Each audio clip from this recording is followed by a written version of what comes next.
Welcome back to another episode of Better Than I Found It, the podcast all things college golf. You're listening to Mike McGraw, the men's golf coach at Baylor University. Today's guest on Better Than I Found It is former University of Texas women's coach Ryan Murphy. Ryan is also my most recent assistant coach hire, and I'm excited to welcome him to Waco this month. Ryan's coaching record is outstanding in every way. During his 23-year career in 4 different coaching roles, teams that he has coached have won 12 conference championships, 5 regional titles, and 1 NCAA championship. All total, teams he has coached have finished in the top 5 at the national championship 7 times. Ryan is more than just his coaching record, however. He has a brilliant golf mind, and I'm certain our players will benefit from his wisdom. I know you'll enjoy this episode.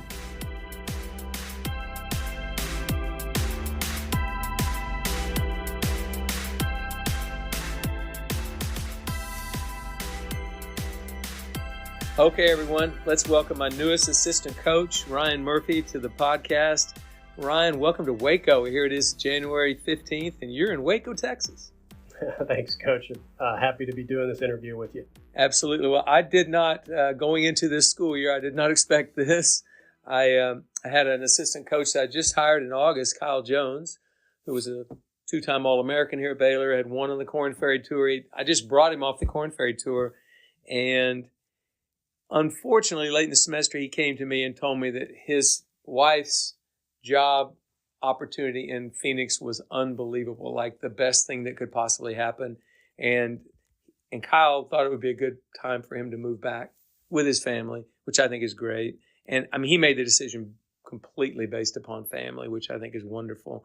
And he'll be back in coaching, I know, someplace in Arizona at some point. But because the opening occurred, I'm sitting in my office. And you hadn't been thinking about Mike McGraw. I know that.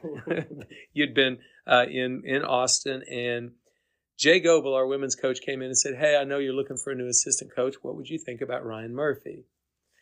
And I texted you 10 minutes later. So I know a lot of people were surprised by the move. Were you surprised when you got the text from me? Well, initially I thought you were reaching out for me to do this podcast. Gotcha. And so I was a little surprised, when we finally did connect and you told me the details of the position. I wasn't real surprised because I'm right down the road. You know that I've got a lot of time in my hands at the moment. And so I wasn't real surprised. But it was definitely a nice, connection that we made. I was happy that you reached out. Well, I'm glad I did. I'm glad Jay Goebel just mentioned the idea because I wasn't thinking about a former women's golf coach, all of that. I wasn't thinking. But I've also known you literally since I started college coaching right after you finished college golf, and you were playing mini tour golf and playing professional golf for a few years, my first few years of coaching. But I did see you when you went to work with Glenn Milliken at New Mexico, and I got to see you a lot and recruited a lot against you, especially years later when you were the assistant at Texas, because as was the case in those days for sure, Oklahoma State and Texas recruited a lot of the same kids. Yeah, and we were on that road a lot. Oh my gosh, yeah, I saw you a bunch on the road. But anyway, when Jay mentioned it, I thought it kind of makes sense. I bet he has a potential to want to get back on the men's side. So, but anyway, if I'm going to summarize your career in coaching, if I can do that really quickly, you okay with that? Yeah. It kind of makes sense why I would reach out to you. One, I knew who you were, and I knew your work ethic, and I knew all those. But in your career as an assistant coach, twice as a head coach at the Division II level, and as a head coach on the women's side in the Division I level, I think your teams had won 12 conference championships, counting the Big 12 Women's Match Play Championship, 13. 5 different regional titles, a national championship, a runner-up in Division II national championship, and 7 top 5 finishes at the NCAA finals. Counting that NCAA Division II, that'd be actually 8. Mm-hmm. So your career was, and I think your teams had won, I said 5 regional titles. That's a lot of success at a lot of different levels on both the men's and women's side. It kind of makes sense that I would think, gosh, and as you mentioned a moment ago, you're just down the road. Right. And you've been on the men's side before and you've coached at the highest level. gosh, it makes a lot of sense to ask you to make this move. But it wasn't a slam dunk because you are going to have to become an assistant coach again for a while. Mm-hmm. So did that ever enter your mind?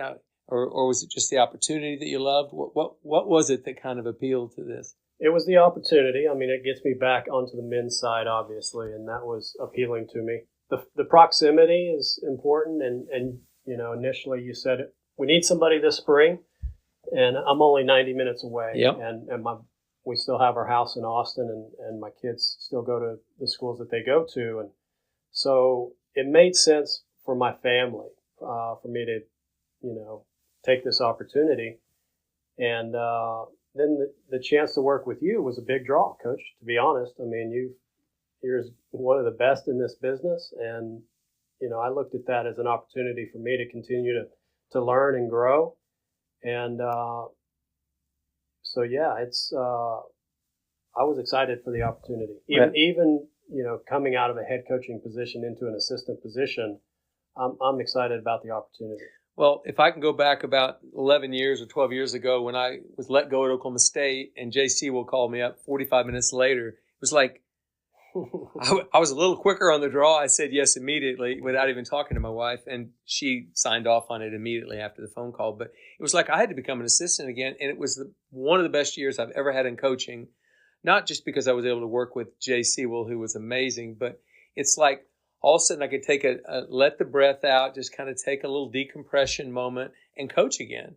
And I didn't bring you here for the nuts and bolts or the computer work or even though I know you're going to do a lot of that. I brought you here because I want your coaching experience infused into this golf program. Everything you've been around some of the best players in the world, guys that have been number one in the world, women winning championships, men winning championships. You've been around the best.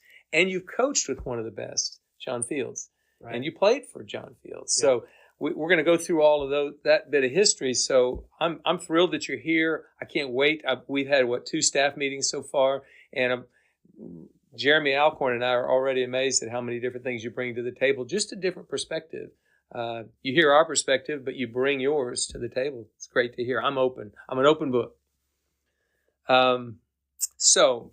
We'll get to John Fields here in a minute, but you had 2 brothers, I guess. I didn't know about one, but the other one was Sean, who played professional golf, Sean Murphy, for a long time and was a great player. He won 6 times on the Korn Ferry Tour, which at one time was the most anybody had ever won on the Korn Ferry. Is that correct? It was, yeah. And then he had won 4 times one year, and then a couple times in other years. But yeah, he was for a while. He was the leading winner on that tour with 6. It's since been surpassed, but yeah, he held that title for a while. He did, and he played in some major championships, played the PGA Tour for, you said 8 years. But Sean was a lot older than you. He was 8 years older than you, so it's not like you were competing against Sean. Right. You had another brother a little closer. What was his name? Brennan, who was 2 years older than I am. And so you probably competed against him, right? Yeah. Yeah. Well, how much did that inspire you competing against him? And were you better than him initially, or was he better than you when you started? My brother Brennan? I could beat Brennan probably from about 12 years of age on. But we played all the time. We competed all the time in golf, in basketball, whatever the sport was. And I know that we'll get to my college days playing for Coach Fields, but interestingly enough, I started my career at Arizona State. People don't know that. I didn't know that. But I was recruited to go to Arizona State because I really wanted to be around my brother, who was based there in Scottsdale. What coach was it at the time? It was Steve Loy. Steve Loy, wow. But he calls me a month before I'm arriving on campus, and he says, Ryan, I'm just calling to let you know I'm not going to be the coach here anymore. I'm going to be Phil Mickelson's agent. And so, that semester we didn't have a coach. Todd Rolfus, I believe his name was. He was kind of an interim guy, but they didn't hire a coach until late that fall or maybe even early spring, who ended up being Randy Lyon. And, they took him from Southern Cal. That's right. Yep. And so, it wasn't a big deal to me. I was redshirting anyway. Coach Loy had 18 guys on the golf team that year, and I wasn't going to sniff that lineup. So I was redshirting. I knew I was going to redshirt. And I ultimately transferred my second year at semester to New Mexico. The place I should have gone to originally, truth be known. But I wanted so badly to be in the Phoenix area around my brother. I just wanted to hang out with my brother, as much as I could.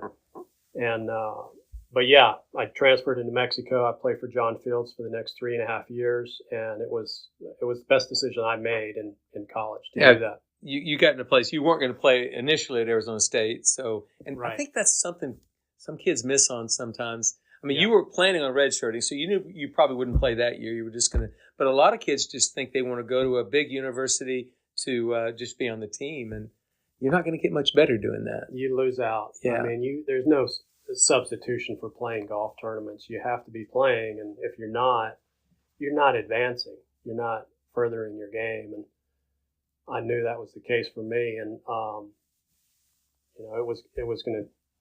I wasn't ready to be in that lineup at Arizona State. It was a very strong team, and but I was capable of getting into the lineup at New Mexico, and it was a better fit for me.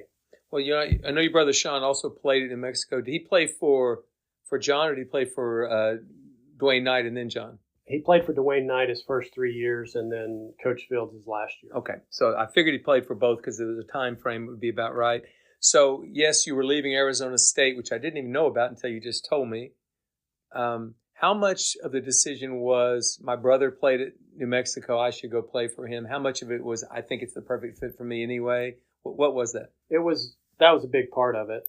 My brother obviously knew Coach, and I knew Coach as well from meeting him at a younger age, growing up in New Mexico. I had met him in passing in different spots, but having grown up there, my brother went there.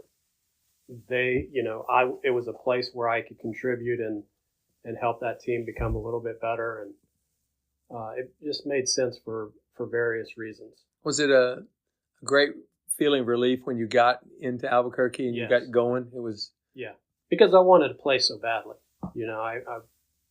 When you go a year and a half and you don't play, it takes a toll on you. I wanted to play. I wanted to compete. Who doesn't? I mean, sitting the bench is no fun, and that's not going to work. So you played for John Fields for 3.5 years, and you eventually coached with him for several years later. Mm-hmm. But what do you think? I mean, John's a Hall of Fame coach. His record, it's gotten pretty amazing when you look at the totality of it. He's done, and he had to overcome a lot. The expectations of being at the University of Texas, head-to-head with Mike Holder for several years, and then me for several years, and he always seemed to figure out a way to get it done. And I know a lot of people would say, well, he's at a big, wonderful, great university and all that, but it's not easy. It's not a given that you're going to be great. What are some of the things that you may have learned from him that you think were really valuable in the coaching experience? Well, my first thought there is, for me, that job was pretty easy for me.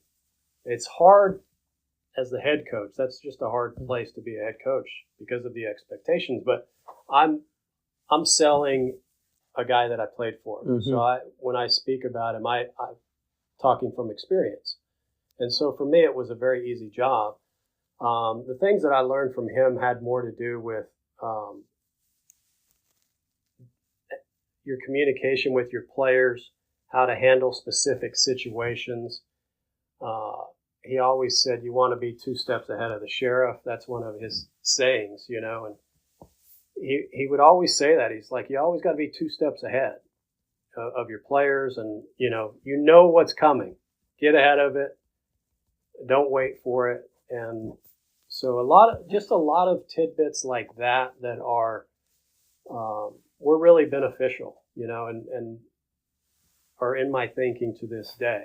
And then there was obviously times when I was the head coach of the women's team, if I had a situation, I could just walk right down the hall and say, let me run something by you. And he would give me his, expertise on that topic, which was always spot on. It was always very good information that he would give me, and his advice on how to handle the situation was always spot on. So So those are that's what I think about when I, think about what he taught me in college coaching. Yeah, John is, I think as he's gotten older, he's done a great job of evolving as college golf has changed. I mean, he's had to, and he's won a national championship within the last 3 years, which is pretty amazing. Still has a great team, still seems like he's vibrant and excited about coaching. But let's get back to, you're part of one of the great coaching trees in the history of college golf. And if you're in the John Fields coaching tree, that's fine. But even above him was Dwayne Knight, who created quite a coaching tree of his own, and John coached for him and played for him. I believe so. At New Mexico, which New Mexico has had this coaching tree for a long, long time. Let's talk about the coaching tree. You're a part of it. Yeah, starts. To my knowledge, it starts with Dwayne Knight, and then obviously John Fields played for Dwayne Knight, and the coaches that came out of working with John Fields or came off of John Fields' teams include myself, Brian Corton, Jim Anderson, J.P. Hebert, and you could put J.T. Higgins in that category because J.T. started with Dwayne Knight at UNLV, and then he took over for John Fields at New Mexico in 1997, and he actually had a big impact on me as well. John Fields had the biggest impact because I played for him and then I worked for him for 6 years. But when I was in grad school, my best friend was Glenn Milliken. I forgot to mention Glenn Milliken. Yeah, you did. That coaching tree. Pretty big omission there. Yeah. And so Glenn Milliken, and JT ran around together in Albuquerque there for those years. And a lot of what Dwayne Knight had taught JT taught Glenn Milliken, and then Glenn Milliken hired me in 2001. Did he hire you as his first assistant? Yeah. And that was an interesting story. I had just played a nationwide tour event in Sioux City, South Dakota, and I had just missed the cut by 2 shots, and I'm bummed. But I was playing really good golf at the time. But I was at that very moment I was bummed, and Coach Milliken calls me, and he had just been offered the job. And he asked me if I wanted to be his assistant. And he caught me at a real weak moment. And I said, yeah, man, right about now, I think I want to do that. Because, he caught me at the right time and I agreed to do it. And that's how I got into coaching. And we had some great years there. Those 4 years that I worked with Coach Milliken, we had some really great years. You speak about those. You guys won 3 conference championships, running for another time. You won 2 regional titles. Yeah. That's pretty good stretch. And I think we finished second 1 year, Coach, with 4 guys at conference. That's probably not listed there, but we went to Stanford 1 year, and Charlie Belgian couldn't play; his back went out, and we finished second with 4 guys. Oh my gosh, I did not know that. That was pretty incredible. pretty good right there. It's Glenn now in Missouri and getting that program kind of rejuvenated. I think. From 2001 to 2023, I think it's the most underrated job in college coaching. He gave match play at Nationals 1 year. He coached a lot of really top first-team All-Americans and great players and won a lot of conference championships. Nobody really ever talks about Glenn's time in New Mexico, but it was pretty amazing what he accomplished there. It really was. His resume was always great, and we would have that conversation when jobs would come open. I'd talk to him, and I'd say, did you get the call? And he would say, no, they didn't call me. And I'm like, man, I'm shocked. That's surprising.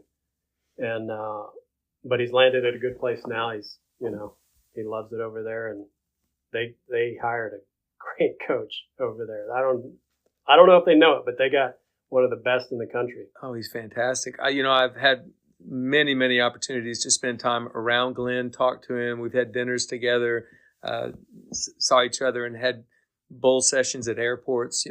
I just think he's just a really, really good guy. And I think that's probably because he wasn't at a Power 5 conference school. And I think people just, tucked out there in New Mexico.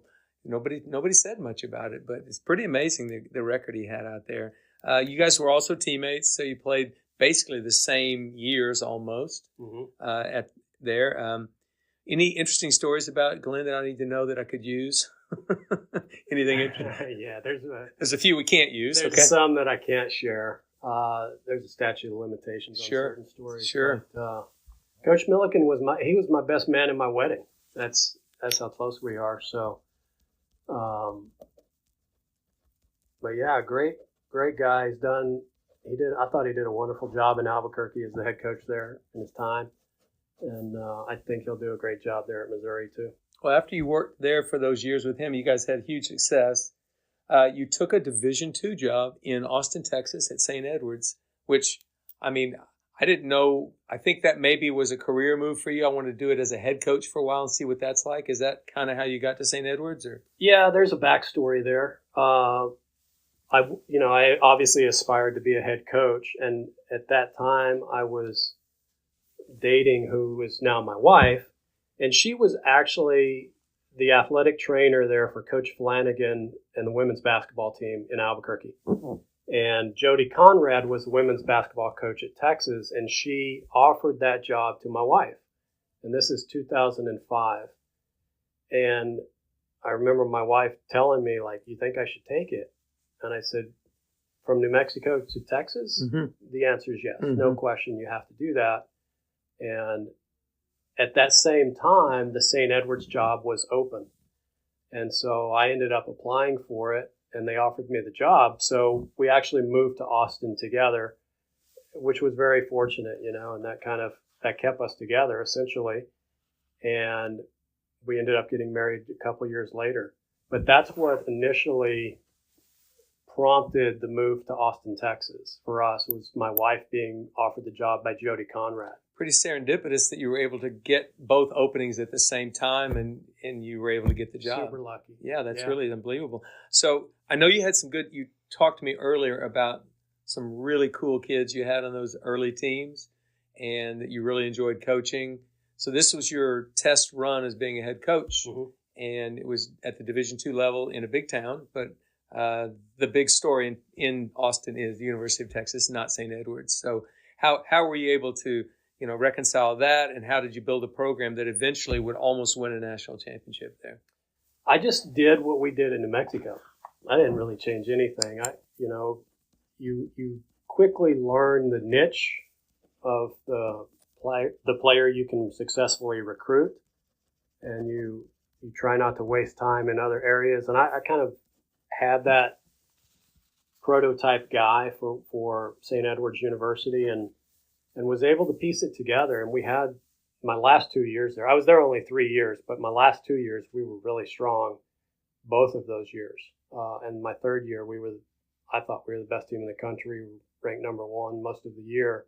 And then we got beat in the playoff at the national championship in Houston at Memorial Park. And, but yeah, the memory that I have from St. Edward's was the guys on the team were they were a good group of guys each of those years, and was really happy to coach them.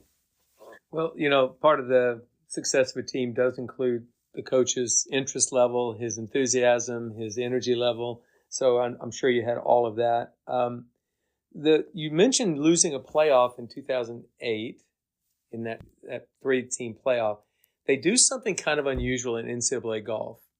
The playoffs aren't right there together. They send everybody they did at the time, send everybody to different holes.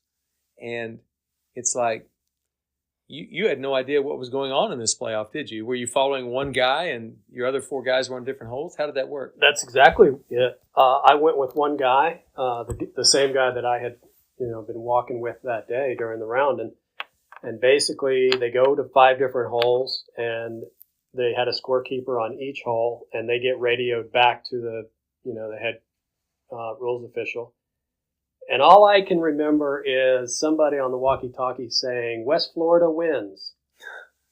And I remember thinking to myself, wait a second, I kind of would like to see the scores. I mean, can we know what everybody made, and what is the scoring? We didn't really even know what the format was in the playoff. Was it 4 count or 5 count 4 or all 5? Day, I don't even know, Coach. If you're in that situation so rarely, I just believed him. Okay, I guess West Florida got us. but I don't know if it was 5 count 4 or if it was 5 count 5. I'm not sure. Well, I'm sure they didn't cheat you. I'm sure but you didn't have, it wasn't very clear, was it? Yeah. It was not very clear. Yeah, when we played the 2007 National Championship at Golden Horseshoe in Virginia, we didn't play very well in the first 2 rounds, and so we were in a playoff between Tennessee, Florida State, and Oklahoma State. And I thought, gosh, we're all 5 going to different holes? And they radioed in and said, yeah, Florida State and Oklahoma State, you advanced, Tennessee's out. And I thought, where are the scores? What just happened? Anyway, that's an unusual I'll tell you thing. a funny story. Yeah. On that team that year was Andrew Workman, who is now John Field's son-in-law. And my last conversation with Andrew, I told him, I said, hey, I don't know if you want to know this, but I think we actually won the national championship. And he goes, don't tell me that, Coach. I'm like, yeah, I feel like we probably did, but nobody ever saw the scores. And he's like, you're making me so mad right now telling me that. And I said, well, look into it, man. Call the NCAA and see if you can get those scores. So you had him doing your work for you. Yeah. That's good. Wow. Well, anyway, it was a great 3 years you spent at St. Edward's. Unfortunately, sadly, that program no longer exists. It's crazy. Yeah, that was a sad deal. Yeah, I hate to see that. I don't want that to ever be a trend in college golf where programs are being dropped. But anyway, great 3 years you had there. You went to work from there. Was it a little just drive across town? There you are. And you went to work for John Fields at the University of Texas. Right. John had left New Mexico in summer of 97 and was on a great run and doing well. And you got there in, I guess it would have been summer of 08. That's right. Yeah, I remember walking at the U.S. Junior in Alabama that year at Shoal Creek with John. We were following Jordan Spieth, and Jordan would eventually become a Longhorn. And I remember thinking to myself, who's he going to hire as assistant? Or maybe he'd already hired you and I didn't know it or whatever. But you got to work right away, and you got to coach some pretty good players there.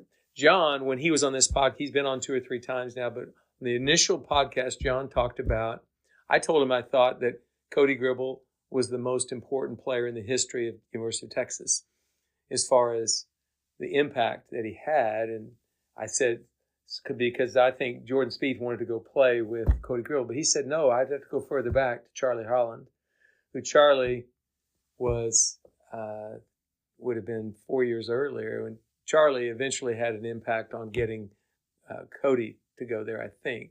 But anyway, he talked about that. Go back and listen to that. It's a pretty impressive deal about dominoes falling. Mm-hmm. But you guys win the national championship 3 or 4 years into your career there. Mm-hmm. Got that ring on? You don't have that ring on today. I don't. Okay. All right. But epic win over Alabama, which was one of the best teams in the country. Justin Thomas-led team. Anything stand out from that week? And then I want to talk about Jordan Spieth. But other than Jordan Spieth that week, what would stand out to you about that week at Riviera? Well, it was for us. It was a magical week. There was a lot of moments that were spectacular. Obviously, winning it, being there with Dylan Fratelli on the very last green when he made that putt, that was incredible. How about that emotion, though? You don't have that emotion was pretty incredible. You're talking that year. It was number 1 versus number 2 in the final, and I think that was the first time that had happened. And it came down to Dylan Fratelli's match on the last hole, and it was Dylan had a 1-shot lead or 1-up lead, and it was against Corey Whitsitt. And I remember thinking, like, this is amazing. Like, we've gone these 7 straight days, 6 days of competition, and it comes down to 1 hole, and it's 2 guys for all of it.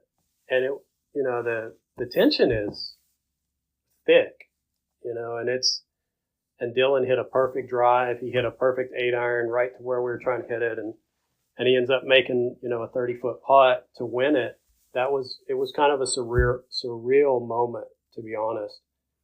You know what I remembered about it? We were not there. That was the first time Oklahoma State had ever missed the national championship. So I was at home gardening or doing something to penalize myself for the bad week we had at regional. But what I do remember about that week was John Fields had stepped aside and became sort of a spectator that week. and he pulled your volunteer assistant, JP Hebert, Mm-hmm.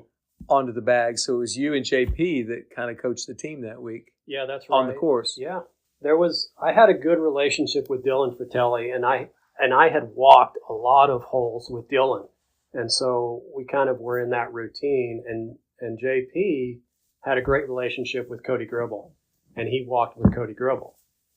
And it seemed like, when we did that, we had success, and Coach Fields kept doing that through, obviously through that national championship.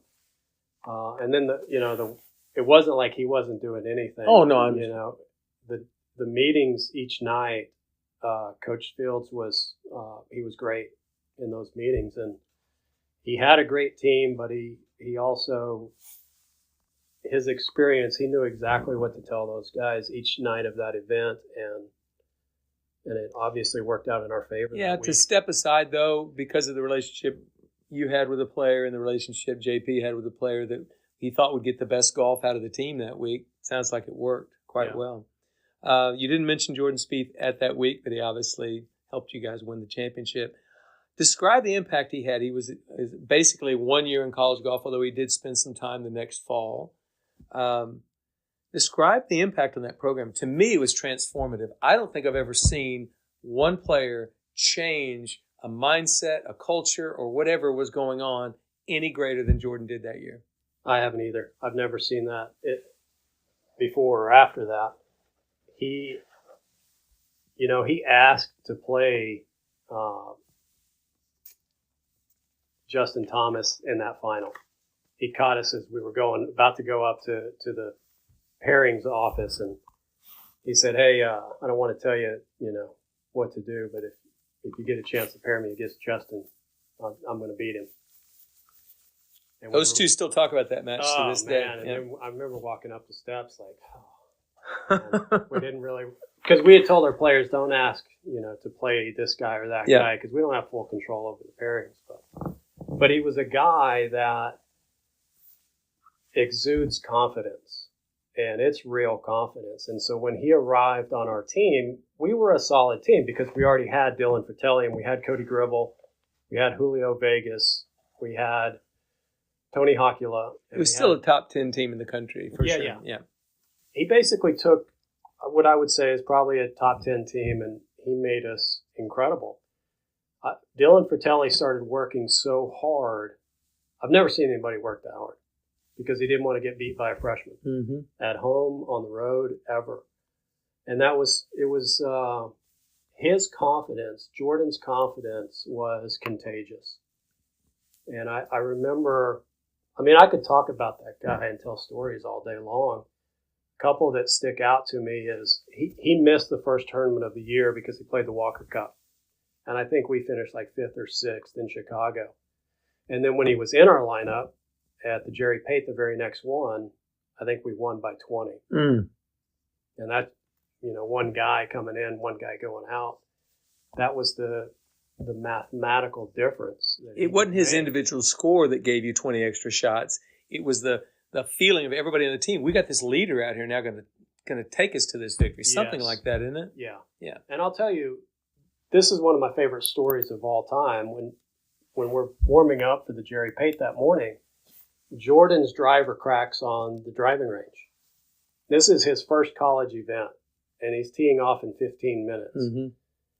And I'm sitting there watching it, and I'm like, that ball's not going nowhere, man. What's going on with your driver? And he looks at the face, and sure enough, he cracked the face. And he said, "Hey, Murph, go in the pro shop, find me a driver that looks halfway decent, and bring it to me on the first tee." And so I literally run over there to the pro shop. I go in. He didn't hit a ball? No.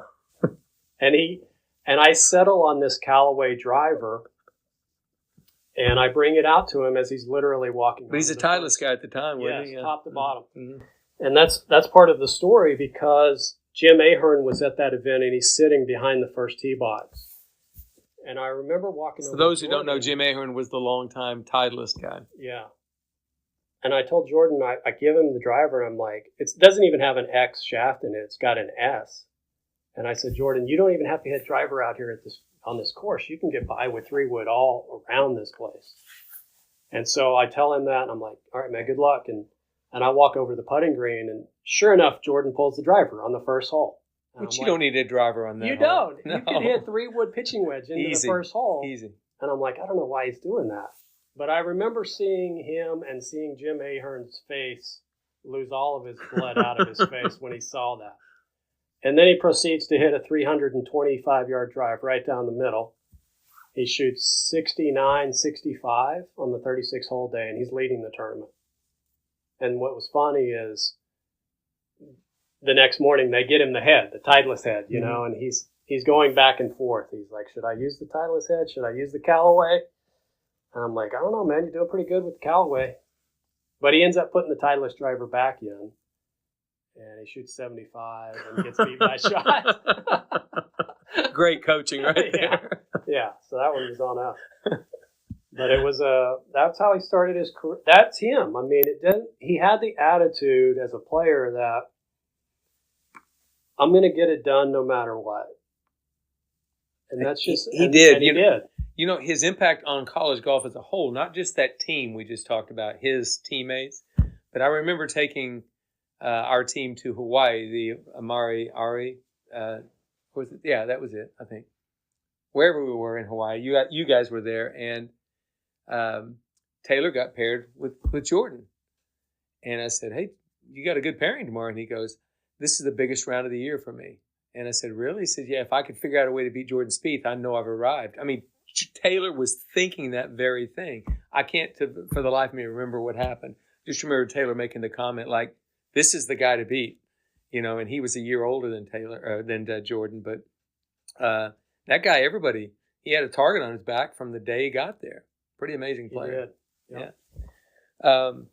And you don't get to coach very many players like that. Like I told John Fields on his podcast, he's now probably the only college golf coach who's coached 2 future world number ones. I don't know anybody else who's done it because of Scotty Scheffler, who's right now doing some things that are so Tiger-esque. It's silly what he's done now. But Jordan Spieth had an unbelievable confidence level, an incredible ability to compete. And because when you looked at it, it didn't look like this guy should be the best player in the field. It didn't always look that way. It did not. But it almost always turned out that way. And I just remember recruiting that guy thinking whoever gets him is going to be really, really happy. You know, and John was. He is wired differently.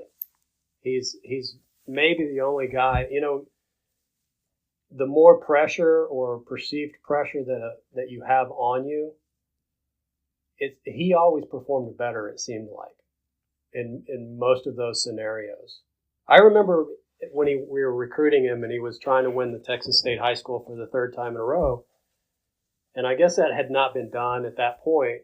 And I remember telling Coach, I'm really curious to see what he does today because there's some history on the line. And he was tied. He shot 68 in round 1.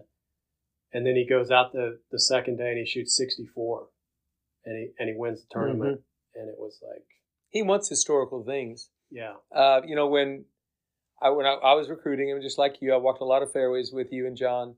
But I remember him winning the Junior Byron Nelson. He put that tournament on the map. Instead of playing the Rolex Junior Tournament Champions 3 straight years, he played at Lakewood in Dallas and won that golf tournament. And I'm thinking to myself, you've got nothing to gain by winning this tournament, other than maybe the Sportsmanship Club likes you a little more because you're winning, you stayed and played in the tournament. But regardless, it's only a story if you lose.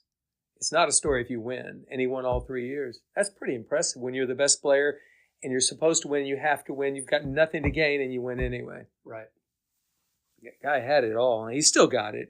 I think once he gets healthy again completely, he can probably still win again. You know, some people say they think he's through ever contending to be the world number 1, but if he could ever just grasp he's still healthy. I mean, he's still a young guy.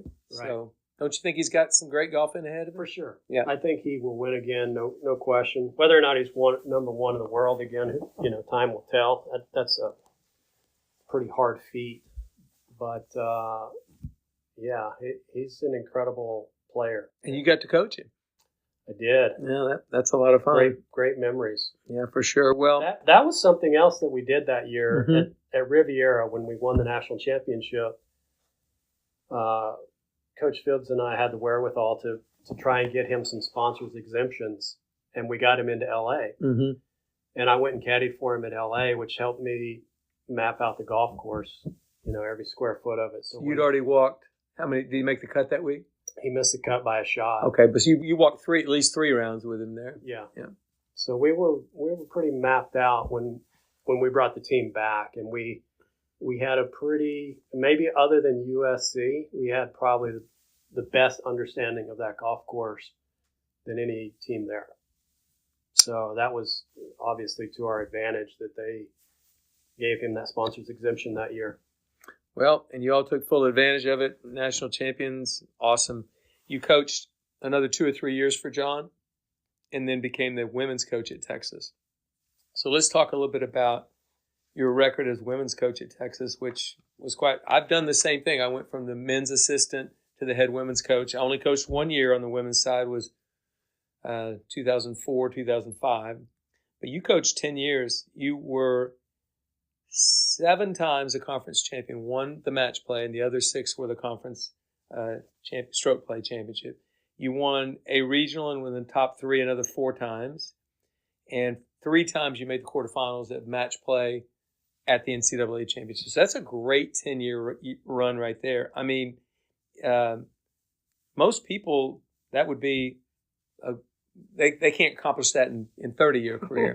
So, thanks for saying that. Well, yeah, but I mean, it's obviously a great run. But why do you think you were able to be successful on the women's side when you're a guy, and I think some men have been successful on the women's side. But what was do you think the biggest reason you were successful on that women's side?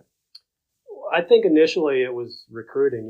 We obviously started recruiting some good players, and once you get that going, and in our case, you mentioned Cody Gribble being pretty key, and Charlie Holland being key to what would come later. That happens. That happens. And in our case, it was Sophia Schubert. She came over in 2016, I guess, and transferred from Auburn, but she was a phenomenal player, won the U.S. Amateur in 2017, 2-time All-American. But when you get a player like that, other good players are obviously going to take note. And our 2017 class was great. Our 2018 class was great. And it culminated. My first 2 years, we struggled. We did not win a golf tournament in 2 years. So it wasn't until my 3rd year that we actually won a golf tournament. And then it was, once you have the train up and running, so to speak, then it kind of builds on itself. I both know we can be as good a coach as we can possibly be, but if we don't have the personnel, if you don't have the players, you're probably not going to win a national championship, or you're not going to compete for a national championship. So recruiting, you put a high emphasis on that to begin with. Mm-hmm. Biggest difference between coaching men and women, and then I want you to identify some things you think are similar. So biggest difference, period, and then what similarities exist. Well, I think we have the same values, but how we weight those values is different, and so your communication is going to reflect that. So that's number one. How you communicate, your delivery is different, and when I was the assistant on the men's side, I had a closer relationship with the guys than I did as a head coach. So it wasn't just that I went from men to women, it's that I went from an assistant to a head. So the relationship was different, and as the assistant on the men's side, you probably know more things about the guys and you're a little bit closer to them. You said something earlier that it was really easy being the assistant coach at Texas. I felt the same way at Oklahoma State because all the really heavy lifting is being done by the head coach or had been done by the head coach already. Right. You are trying to, it's just not as much pressure. The expectations are lower. So you went from being an assistant on the men's side to a head coach on the women's side. It's a completely different animal. It was. Yeah. And I think I got to mention Kate Golden. I kept Kate Golden as the assistant there, and she was very, very valuable because there were a lot of things I did not know. And luckily, I knew that My wife actually told me that. She said, "You don't know what you're doing." And I was like, "I know some things." And she's like, "No, you don't know what you're doing." And I was like, "Okay." And she was right. I didn't know what I was doing in a lot of areas, but I had Kate Golden there to educate me in a lot of different scenarios, and that was very valuable. But recruiting was a big deal, and then helping players along, in the little ways that I'm able to identify how I can help a player. I did that. Kate did that, and we built some really great teams there. Yeah, you had a great run, and that's what I'm hoping to get out of you. Just a different voice into our players' ears and into their hearts. That maybe you'll say something that you're going to accomplish the same something or better, but you're saying it in a different way that they'll listen easier. I'm hoping to get that from you. But if I'm going to describe your coaching style, I'm going to give my 3 descriptions here, and then you tell me if I'm accurate. Hardworking, detail-oriented, and a relentless recruiter. Is that accurate? Yes. It is. Well, what other adjectives would you throw out there for Ryan Murphy? I've always been pretty good at math.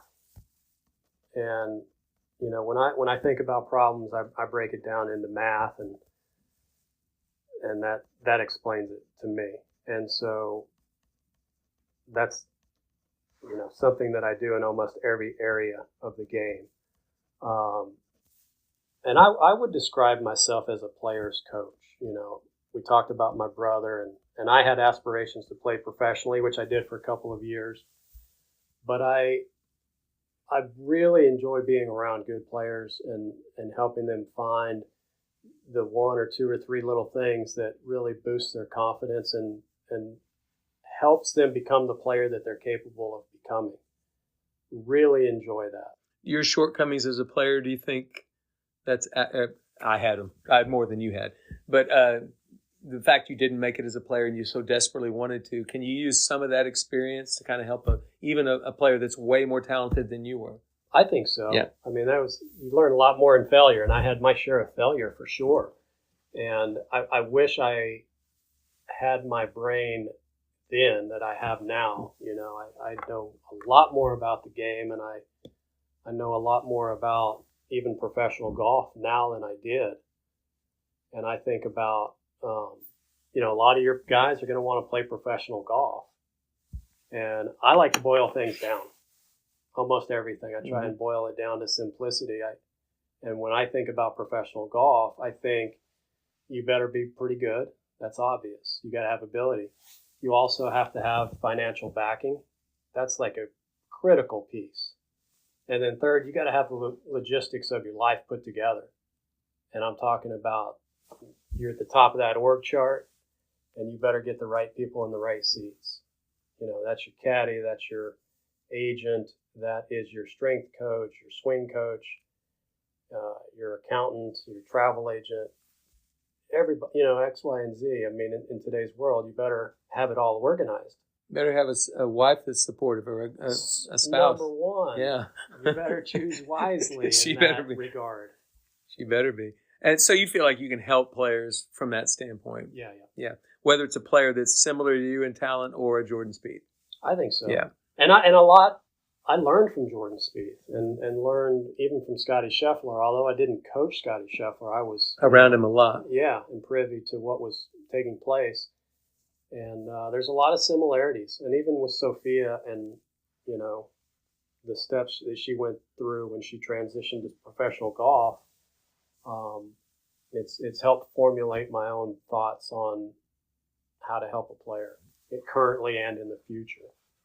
Yeah, well, I'm hoping you can bring some of that here to Baylor. We haven't had a student athlete on campus yet. You haven't seen one yet. You're going to start seeing them this next Monday.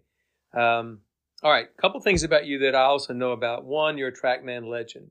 So I do want to hear about the story about how you won a TrackMan. How did you do that? How did that come about? They started those TrackMan combines 2016 or 17, and I would do them just to work on my own game, and I would practice them, and I would, like anybody doing them, you're trying to see how high of a score you can get, and it becomes an exercise in controlling variables. because the numbers are all set. Mm-hmm. It's very structured. And so I started doing them, and I was getting better and better at them. And yeah, sure enough, I guess it was 2017. I won the November, I won the December, and then I won the worldwide overall in December. And I don't know. And they gave a TrackMan to the university or to you? Yeah, and they wanted to. It was for cash. Okay. Now I wasn't doing it for the cash, but when I won, I was actually good friends with one of our compliance people, and I'm telling him, I'm like, yeah, they want to send me this money, and he's like, hey, you probably should run that through, our ethics, and I was like, okay, yeah. Well, obviously, I can't receive that money, and I didn't receive any money, but they were very generous to our program. They sent us a free TrackMan. Sort of based upon that. Yeah. That's and it was really cool that they did that. Well, you had to feel pretty good about your game still being in pretty good shape. If you could just figure out a way to hit a T-ball 320, then you'd have been fine. Right. Yeah, exactly. Equipment guru. I think of you as that. I think of very few coaches your age or older, but your age in the 40s that know as much about shafts and different equipment as you do. I wish I did. As I told you earlier before this interview, when I was first started coaching, I knew about the True Temper shaft and an Apex 4, and that's about it. Yeah. How have you been able to stay up on that? Well, I've always been a club guy. My dad was a school teacher, which allowed him to take the summers off, and he had these different ventures. And he actually had a golf company. It was just a kid's golf club, and he would order the components from outside of the country, and they would arrive. And I knew how to reshaft and regrip when I was 10 years old. So that was kind of my introduction to working with clubs and how they're put together and whatnot.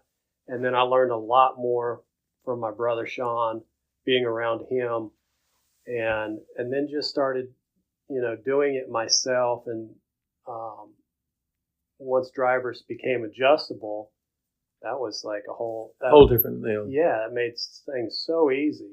And then the TrackMan, when you combine those two things, the adjustability of the club, and you're able to see the numbers and see what it produces, it was, like I said, I've always been good at math and good with numbers. And so I could, I paid attention to that. And I've always been a club guy to this day. And things have become a lot easier with the TrackMan and with the adjustability of clubs. So I think it's, that's one thing in my coaching is I always look at that bag, and you want every club to be perfect, coach. I think it needs to perform exactly how you want it to perform. And if it doesn't, then put something in. Because of those two things you just talked about, adaptability of clubs, adjustability, and technology that we have, that you can quantify the numbers. Why would you be playing a golf club that wasn't fit for you? It makes no sense anymore. Right. Final thing I want to talk about before we finish up here is, one, I'm really excited about you traveling with us this spring. Pretty fired up. I hope you are. Jeremy Alcorn and I, last week at a staff meeting, kind of went over the players 1 through 11. You know everybody on the team now a little bit. And our upcoming schedule, we literally leave in 28 days for our first tournament. So it's 4 weeks away. Are you ready to travel? I'm ready. Yeah, I'm ready. Okay. I'm excited about it. I really am. Well, that's great. Well, we are fired up to have you here. You got to learn to say Sikkim Bears. I noticed you have a BU jacket on today, and you drove into Waco in what colored truck? My truck is green. Your truck is green. This guy's a genius. It's conveniently green. It is conveniently green. Well, I just want to say, on behalf of all of our players, our coaching staff, our Baylor alums that love the team, it's great to have you here. I'm excited about what you're going to bring to the program. I'm pretty fired up to start traveling tournaments with you. Well, thanks, Coach. I'm excited to be here. I'm excited to meet all the guys. Sounds like you got a great group of guys, and there's a lot of talent on this golf team. And I'm anxious to get going and see what we're made of and what we can become. All right. Well, Monday it starts, so it's great having you. Thanks again, Ryan. Look forward to seeing you every day. Sounds good. Thanks, Coach. You bet.